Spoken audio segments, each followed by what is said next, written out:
sa inyo dahil sa kahalagahan ng tema ng pamilya sa inyong sariling buhay? Meron pa ganun, baka may mga kaganapan siguro sa personal na buhay. Siguro, walang anything specific. Pero yung core ng pagiging isang husband at saka sa pagiging isang husband and wife, isang mag-asawa, malaking bagay na kami totoo mag-asawa in real life. Kasi marami kaming syempre, may mga na-experience din kami kahit papaano, and yung natutunan namin on how to overcome that, na-apply namin din dito sa pelikula. Although iba nga lang yung circumstance at situation. But definitely yes, may mga ilang eksena na nakaka-relate talaga kami. Hindi man sa amin, sa mga kakilala namin. May alam kaming kwento tungkol sa siguro isang mag-asawa na napagdaanan nito. So kaya na-apply din namin siya dito sa pelikula. Okay, from Rose Garcia, what made Rewind so special compared to your past movies?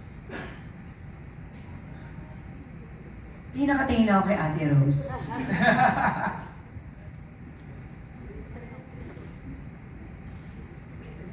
What made Rewind so special compared to your past movies? Kasi sa mga past movie na kasama ko si Dong, mag-boyfriend pa lang kami. Ito may asawa na. So iba siguro yung lalim ng relasyon at pag-deliver ng mga eksena, lalo kung alam mo yung kinakailangan talaga na ganitong sitwasyon sa mag-asawa, sa ganito. Sabi ko nga, as an actor, pag may binigay sa yung eksena, pwede naman, gagawin mo. Pero iba pa rin kapag na-experience mo and then dinideliver mo. Tama. Dom, ikaw naman. Special siya para sa akin dahil sa mensaheng gusto iparating ng pelikula sa mga manonood. Special siya dahil sa mga nakasama ko in creating this, from Direct May to the creative team to my co-actors. Pero more importantly, special siya dahil kasama ko ang asawa ko sa pag-create at paglikha nitong kwentong ito.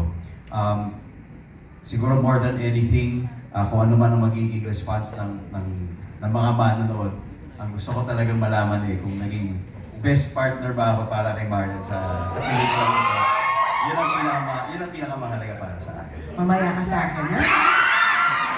Kiss lang! Kung meron akong gustong i-rewind, ito na yung sagot ko. Yung sa tanong mo kanina. Yung answer ko about the best actor, suck. Ang gusto ko talaga lang ay maging best partner para kay Marlon. So, uwi na kami, ha? Uwi na kami. Ngayon ka nag-rewind, ha? Dingdong, ngayon ka nag-rewind, ha? Ni-rewind mo yun. Rose, yung ibang question mo na tanong na kanina, ha? Okay. Mula kay Evelyn Cabrera and Philippi Fun, is she here? Wala, basahin na lang natin. For Enrico Santos, sa pagsulat at direksyon ng Rewind, ano ang mga creative choices o elements sa script at direksyon na in-ensure ninyo magbibigay ng makabuluhang comeback experience para sa kanilang fans? So ano yung mga elements that you put in? Sure na memorable ka. Memorable Mahirap na comeback. mahirap ang mga tanong. Pamya thesis na to. To be honest with you, I never thought of this as a comeback. I've always seen Dong Yan and GMA, I've always enjoyed their work. So, actually, more than anything else, ang iniisip ko is, ano ang magte-test sa love nila? Ano ang mga eksena magcha-challenge kung gano'n nila kamahal ang isa't isa? And universally, ano ang magcha-challenge sa kahit sinong mag-asawa sa desisyon nilang gagawin para sa minamahal nila? And pag universal ang tanong mo at nabigay mo yung kina Dongyan, alam mo magugustuhan din ang lahat ng fans nila. Thank you, Sir Enrico. From CJ Buado, or of CJ Says Vlog for Direct May, ano yung bago na meron sa Rewind na hindi mo pa nagawa from your past movies?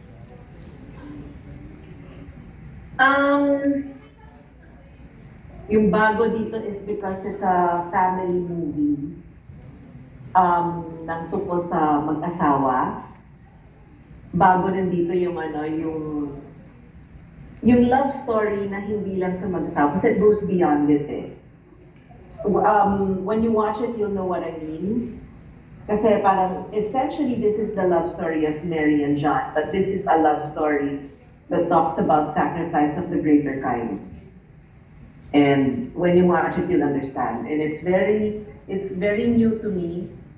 I am so fortunate talaga to be able to do a story like this. That's parang yun ang bago at matagal ko nang hinihintay na magawa. All right, thank you, Direk May. I'm reading some of the questions here. We have a question from Flo. Flo Galindes, do you want to ask Flo your question? Ako na lang magbabasa. To Ding Dong. Dong Yan, what are the challenges that you encountered during the production of Rewind? Knowing na kargado ang mga characters nyo with mixed emotions, then magkasama kayo sa bahay. Our first challenge, of course, was kasi syempre may tendency nga na maihambing mo sa totoong buhay. So, mabuti na lang, hindi naman wala talagang similarity doon.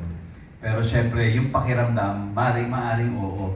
Halimbawa, kapag sobrang lungkot ng eksena, so yung challenge nun ay baka madala mo talaga yung kalungkutan na yun, di ba, sa bahay. Pero hindi naman, buti na lang. Kasi talagang very, very supportive ang lahat ng tao sa set.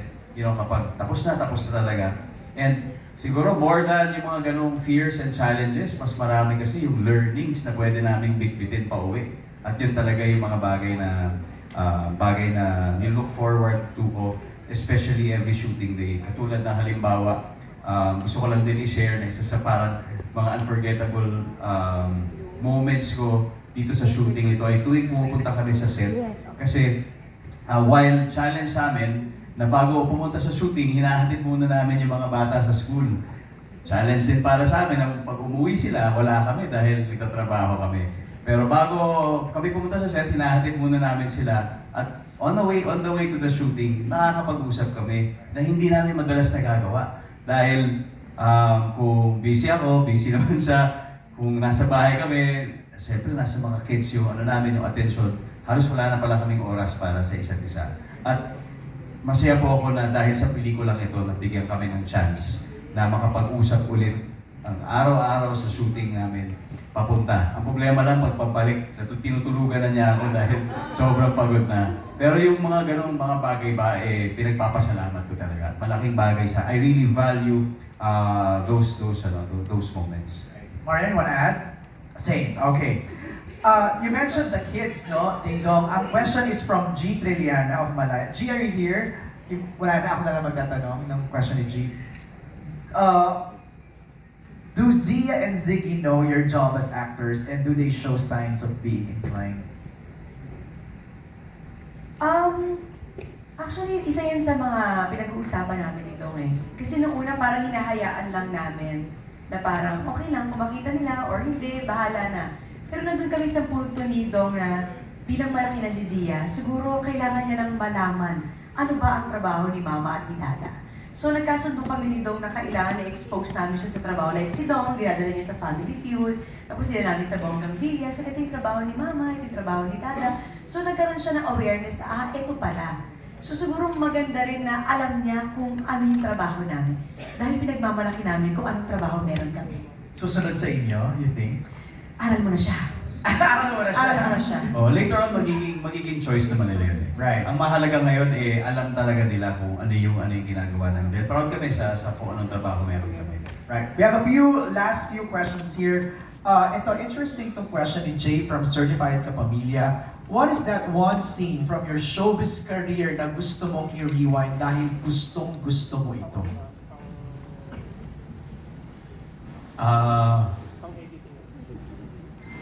Gusto ko yung gusto ko yung rewinding moment na nung siya si Jezebel.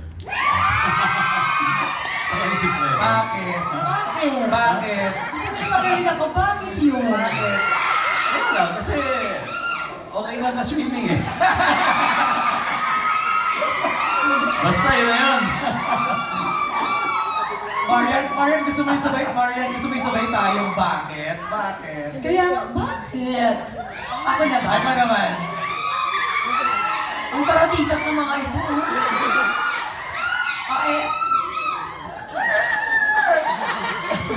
Okay, let's listen to Ako, Marian. siguro yung moment na sumasayaw ako na Marimar sa isla. Bakit? Bakit? Kasi doon ko nakilala si Sergio. Alam ko si Pulgo. Eh, Kasi yung moment na yon, parang, sige kayo na lang. Parang yung moment na yon na parang sabi ni Direk Joy sa akin, "O Maria, this is your moment. Ibigay mo na lahat ng maibibigay mo sa sayaw na to. Kasi ito Okay. yung OBB natin." Okay. So parang sabi ko, okay, bahala na Lord, ikaw na ba? Ten, ten, ten, ten, ten. Ayan na. So, naibigay ko naman ang gusto. Tapos sa bandang ganon, nung nandun na, nakita ko si Fredo. Sa isla na, lumangoy. Yun yung gusto mo, di ba? Oh, Jezabel, magkaiba ka. Okay. Para na kayo magduktong. Okay. Sino ba sa ako yan, yung sumasayaw ko sa isla? Right. Na may